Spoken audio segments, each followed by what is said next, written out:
Tak, Čepí. Jo. Teď musíš tátovi vrátit nějaký to auto kvůli těm prachům. Kde je auto? Říkám ti, má ho jeden ošklivý pán, co mi ho vzal. Teď po tobě chci, abys vzal bouchačku, namířil na něj, ale neboj, nemusíš střílet. Stačí, aby se jen leknul a už tátovi auto nevzal. Pořádně ho leknu, aby už tátovi auto nevzal. Správně, Čepí. Tak jo. Kde je pán? Hned ti ho ukážu. Však my ho dostanem. Hajzla.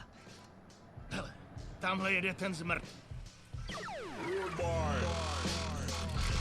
Nandej mu to, Čepí! Nandám smrdovi, nandám mu to, nandám mu to! Dej mu to, to! Hej, smrde! Stalo se něco, policisto? Nesmíš krást auta tátovi!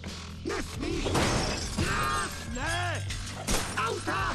Mýmu! Nechte to! Tátovi! Nechte to! Co jsem provedl? Zloději! Čepí! Proboha! Co to děláte? Nesmíš krást auta tátovi! Ty krás! Ale bože!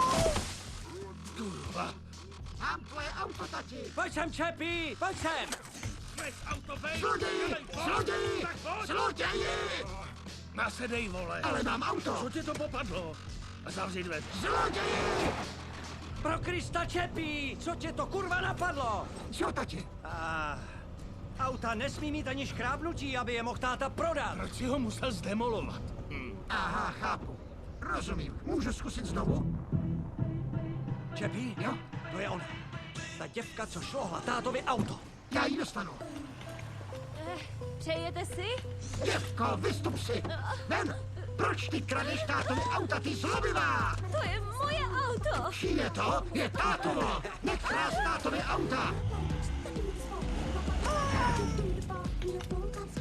Hej, vystup si, ožralo, ven! Ven! Já nic nepil! Kradeš tátovo auto, abys měl na chlast? To je moje auto! Oh.